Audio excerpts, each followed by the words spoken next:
اعوذ باللہ من الشیطان الرجیم بسم اللہ الرحمن الرحیم وَهِيَ تَجْرِي بِهِمْ فِي مَوْجٍ كَالْجِبَالِ وَنَادَى نُوحٌ ابْنَهُ وَكَانَ فِي مَعْزِلٍ يَا بُنَيَّ ارْكَب مَّعَنَا وَلَا تَكُن مَّعَ الْكَافِرِينَ قَالَ سَآوِي إِلَىٰ جَبَلٍ يَعْصِمُنِي مِنَ الْمَاءِ قَالَ لَا عَاصِمَ الْيَوْمَ مِنْ أَمْرِ اللَّهِ إِلَّا مَن رَّحِمَ وَحَالَ بَيْنَهُمَا الْمَوْجُ فَكَانَ مِنَ الْمُغْرَقِينَ وقيل يا أرض ابلعي ماءك ويا سماء أقلعي وغيض الماء وقضي الأمر واستوت على الجودي وقيل بعدا للقوم الظالمين ونادى نوح ربه وقال رب إن ابني من أهلي وإن وعدك الحق وأنت أحكم الحاكمين قال يا نوح إنه ليس من أهلك إنه عمل غير صالح فلا تسألني ما ليس لك به علم انی اعوذک ان تکون من الجاہلین قال رب انی اعوذ بک ان اسألک ما لیس لی به علم والا تغفر لی وترحمنی اکن من الخاسرین قیل یا نوح اهبط بسلام منا وبرکات علیک وعلی ممن معک وامم سنمتعهم ثم یمسهم منا عذاب علیم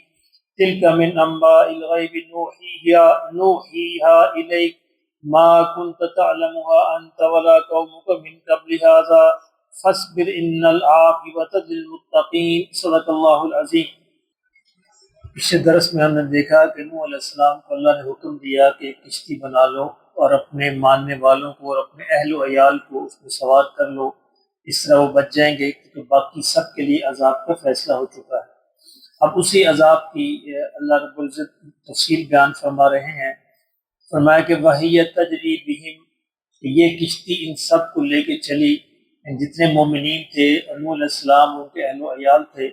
وہ ان سب کو لے کے چلی فی موجن کالجبال، ایسی موجوں میں جو پہاڑوں جیسی تھی،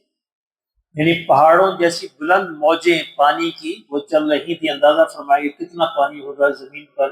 5-6 فٹ پانی انسان برداشت نہیں کر سکتا، تو یہ موجیں پہاڑوں تک کی، پہاڑوں کے سرے اس کے اندر ڈوبے ہوئے تھے۔ وَنَادَى نُوحٌ ابْنَهُ وَكَانَ فِي مَعْزِلٍ، اور نوح علیہ السلام نے اس حال میں اپنے بیٹے کو پکارا۔ اب 3 بیٹے تو سوار تھے کشتی کے اندر، ایک سوار نہیں تھا۔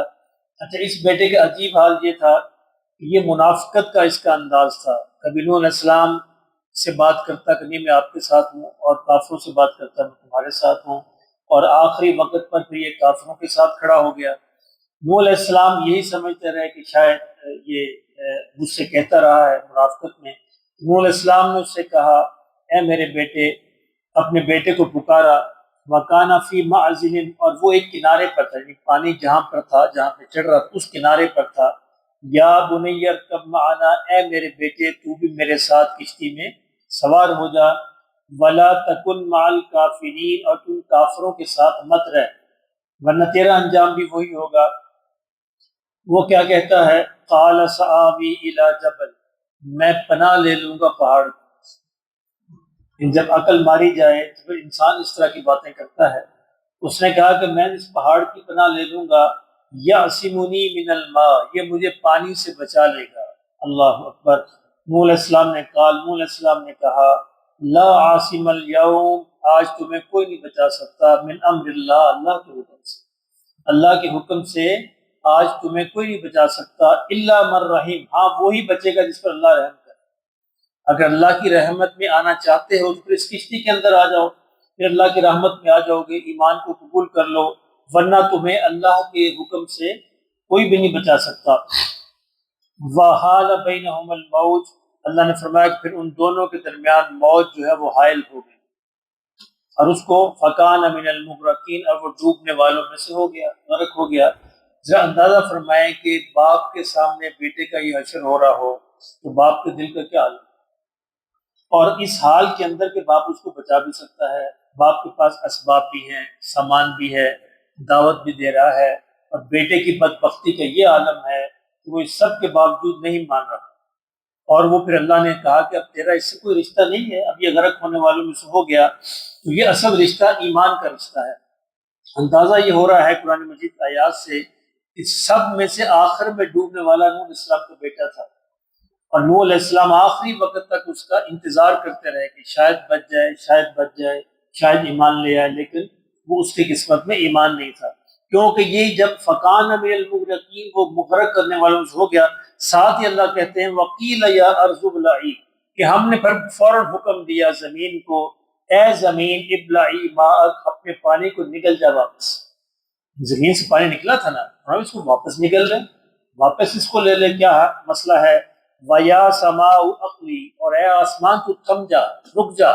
بارش کو برسانے سے، وَغِيضَ الْمَاءُ، پھر پانی رک گیا، ختم ہو گیا۔ اللہ کے حکم کی دیر ہے، یعنی ساری کی ساری مخلوق اللہ کی وہ مخلوق ہے، جتنی بھی چیزیں ہیں جانداروں سے لے کے بے جان، یہ جن کو ہم بے جان کہتے ہیں، اصل میں ان کے اندر بھی ایک قسم کا شعور موجود ہے، ایک قسم کی جان اور روح موجود ہے، اس لیے اللہ کا حکم سنتے ہیں جس کا ہمیں شعور نہیں ہے۔ دیکھیں پہاڑ جو ہیں یہ سال کے حساب سے یہ بڑھتے ہیں، ان کی بڑھوتری ہوتی ہے، یہ بھی بڑھتے ہیں، جیسے انسان بڑھتے ہیں، یہ بھی ان کی اس لیے جب پہاڑوں کو کاٹا جاتا ہے 10-20 سال کے بعد پھر وہی بھی موجود ہوتے ہیں۔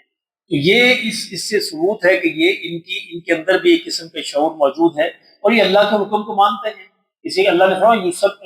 جتنی بھی کائنات کے اندر چیزیں ساری اللہ کی تسبیح بیان کرتی ہیں، اور اللہ نے ان کو جو شعور دے رکھا ہے، تو اللہ نے یہاں پہ براہ راست حکم دیا زمین کو، پھر براہ راست حکم دیا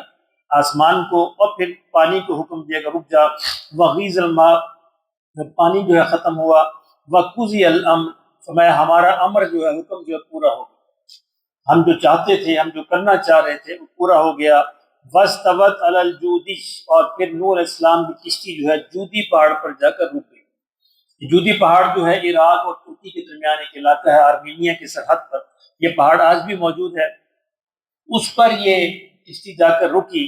وکیل بعدا للقوم الظالمین، نوح علیہ السلام کو حکم دیا کہ اب تم نیچے اتر آؤ۔ وکیل بعدا للقوم الظالمین، اور ہم نے کہا کہ قومیں جو ظالم قوم ہے اس پر پھٹکار ہو، لعنت ہو، اور یہ ہمیشہ اس طرح اسی حال کے اندر رہیں گے۔ بائبل کے قرآن کا بیان یہ ہے، بائبل کا بیان یہ ہے، آپ نے دیکھا کہ جب جو امن کا نشان کیا ہوتا ہے، فاختہ، آپ نے ڈو کو امن کا نشان کہا جاتا ہے، اور اس کے منہ کے اندر کیا ہوتا ہے؟ زیتون کی شاخ، زیتون کی شاخ کو بھی امن کا نشان سمجھتا ہے۔ تو بائبل کے اندر یہ کہانی بیان کی گئی ہے کہ جب پانی چڑھا، نوح علیہ السلام نے پتہ کیا کہ دیکھیں کہ پانی ختم ہوا کہ نہیں ہے، کم ہوا کہ نہیں، تو نوح علیہ السلام نے فاختہ کو حکم دیا کہ تم جاؤ کشتی میں سے اڑو اور پوری جائزہ لے کے آؤ کہ پانی کتنا کم ہوا ہے۔ تو وہ فاختہ وہاں سے اڑی، اور اس نے دیکھا کہ پانی اترنا شروع ہو گیا ہے، نشانی کے طور پر اس نے زیتون کی ایک شاخ توڑ لی، اور زیتون کی ایک شاخ توڑ کر نوح علیہ السلام کو دی کہ دیکھیں درخت جو ہے نظر آنا شروع ہو گئے ہیں، پانی اتر گیا ہے۔ اور وہاں سے یہ کانسیپٹ لیا گیا کہ وہ امن، یہ فاختہ ہے، اور یہ جو ہے زیتون کا درخت امن کا درخت ہے۔ اب تک وہی نشان چلا رہا ہے، لیکن قرآن اس کی تصدیق نہیں کرتا، قرآن مجید جو ہے اس کہانی کی تصدیق نہیں کرتا، اور قرآن مجید صرف یہ کہہ رہا ہے کہ ہم نے نوح علیہ السلام کی کشتی کو حکم دیا، وہ جودی پہاڑ پر ٹک گئی، اور پھر ہم نے نوح علیہ السلام سے کہا اترو اب تم زمین پر، پانی ختم ہو گیا، اور ہم نے ایک قوم ظالم جو اس کو تباہ و برباد کر دیا۔ وَنَادَى نُوحٌ رَبَّهُ، اب نوح علیہ السلام کہتے ہیں اس کے بعد ایک ہلکا سا ہوتا ہے نا بندے کے دل کے اندر یہ بات آتی ہے، انہوں نے کہا اے میرے رب، فقال وَنَادَى نُوحٌ رَبَّهُ، نوح علیہ السلام نے اپنے رب کو پکارا، بیٹا ڈوب چکا ہے، دل کے اندر ظاہر افسوس تو ہوتا ہے۔ فقال رب ان ابنی من اہلی، اے میرے رب یہ بیٹا تو میرے اہل و عیال میں سے تھا، اور تو نے یہ کہا، یعنی کہنا یہ چاہ رہے ہیں کہ آپ نے یہ کہا تھا کہ میں تیرے اہل و عیال کو بچا لوں گا، کہ اللہ نے وعدہ کیا تھا کہ یا اللہ یہ میرے اہل میں سے تھا، وَإِنَّ وَعْدَكَ الْحَقُّ، اور میرے مالک تیرا وعدہ تو حق ہوتا ہے، سچ ہوتا ہے، وَأَنْتَ أَحْكَمُ الْحَاكِمِينَ، اور تو سب سے بہتر فیصلہ کرنے والا ہے۔ اللہ اکبر۔ اللہ فرماتا ہے قال یا نوح، ہم نے کہا انہ لیس من اہل، یہ تیرے اہل و عیال میں سے ہے ہی، کیوں نہیں ہے؟ انہ عمل غیر صالح، اس کے تو عمل ہی ٹھیک نہیں ہے۔ اصل چیز عمل ہے، اصل چیز ایمان ہے، ایمان کا رشتہ پہلے ہے، نسب کا رشتہ بعد میں ہے۔ میں فلا تسألنی ما لیس لک بعلم، اے نوح مجھ سے وہ سوال نہ کر جس کا تجھے علم نہیں ہے۔ انی اعظک، میں تمہیں نصیحت کرتا ہوں، ان تکون من الجاہلین، کہ تو جذبات کی رو میں نہ بہے، جذبات کے اندر آ کر، بیٹے کی محبت میں آ کر مجھ سے اس طرح کے سوال نہ کر، تیرا بیٹا ہی ہے ہی نہیں، یہ اس کے تو کرتوت بھی وہ نہیں تھے، یہ تو ایک نسل میں سے نہیں ہے۔ اس کو حضور نے فرمایا صلی اللہ علیہ وسلم،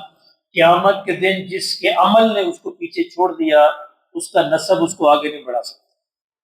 نسب کی کوئی حیثیت نہیں، اصل چیز عمل ہے۔ جیسے ہم نے نسب بانٹے ہوئے کہ یہ سید ہے، یہ ارائی ہے، یہ جٹ ہے، یہ فلاں ہے، اس کی کوئی حیثیت نہیں۔ اصل چیز عمل کی حیثیت ہے، جس کا بھی عمل ہوگا وہ اس کو آگے بڑھا دے گا۔ وہ نے فرمایا جس کے عمل نے اس کو پیچھے چھوڑ دیا، اس کا نسب اس کو آگے نہیں بڑھا سکتا۔ اس سے بڑی مثال کیا ہو سکتی ہے کہ پیغمبر کا بیٹا ہے، پیغمبر کا بیٹا ہے اور اللہ اس کے بارے میں بھی کسی قسم کی نرمی کا اللہ رب العزت نے کوئی بھی شب، بلکہ نوح علیہ السلام کو ڈانٹ دیا کہ اے نوح مجھ سے ایسی باتیں نہ کر ورنہ میں تمہیں جاہلوں میں شمار کر لوں گا۔ تو یہ پیغمبر کا بیٹا بھی سامنے ہو، انصاف کے معاملے میں، ایمان کے معاملے میں اللہ کسی کی روح رعایت نہیں کرتے۔ اسی ہم ایک غلط ایک تصور کے شکار ہیں، فلانا بابا بچا لے گا، فلانا پیر بچا لے گا، فلاں بچا لے گا، پیغمبر نہیں بچا سکتا۔ ذرا اندازہ فرمائیں، بابے کیا بچائیں گے، یہ کیا بچائیں گے؟ یہاں پیغمبر ہے اور جلیل القدر پیغمبر ہے، 950 برس تبلیغ کی ہے، ایک سوال پر اللہ نے 4 آیتیں نازل کی۔ اس طرح کی باتیں کر رہا ہے، اگر تم نے ایسی بات کی تو جاہلوں میں شمار ہو جائے گے۔ قال ربی انی اعوذ بک ان اسأل، فوراً حضرت آدم علیہ السلام کا رویہ اختیار کیا نوح علیہ السلام نے، اے میرے رب میں تیری ہی پناہ چاہتا ہوں، میں تیری ہی پناہ چاہتا ہوں، ان اسألک ما لیس لی بہ علم، کہ میں ایسا کوئی سوال کر بیٹھوں اس کا مجھے علم نہیں، غلطی میں یہ سوال کر بیٹھا۔ اور نوح علیہ السلام کو قیامت کے دن جب امتیں جائیں گی شفاعت کے لیے، نوح علیہ السلام کے بھی پاس بھی جائیں گے، نوح علیہ السلام کہیں گے کہ میں تو ابھی تک ڈر رہا ہوں، میں اللہ سے غلط سوال کر بیٹھا کہ اللہ مجھے آج اس کے جرم میں پکڑ نہ لے، میں تمہاری شفاعت کیسے کروں؟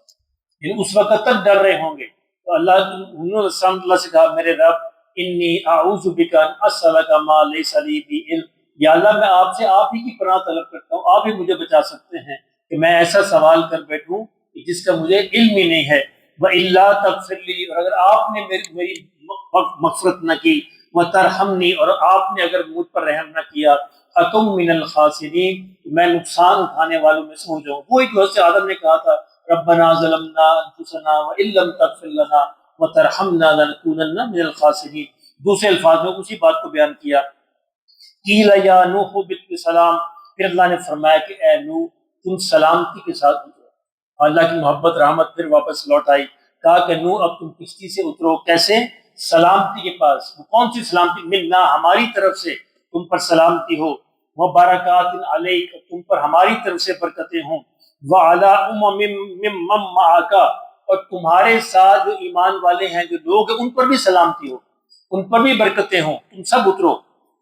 یہاں سے ایک اور بات پتہ چلتی ہے، ہمارے یہاں عام طور پر تاریخ میں یہ کانسیپٹ ہے، ابھی تک جو لوگ اس پہ بلیو کرتے ہیں کہ نوح علیہ السلام کے بعد ان کے 3 بیٹے تھے، سام، حام اور یافس، باقی ساری انسانیت اسی کی نسل سے ہے۔ یہ بات غلط ہے، قرآن اس کے خلاف کھڑا ہے۔ تو قرآن یہ کہتا ہے کہ نوح علیہ السلام کے 3 بیٹوں کے علاوہ بھی اس کے اندر مومنین تھے،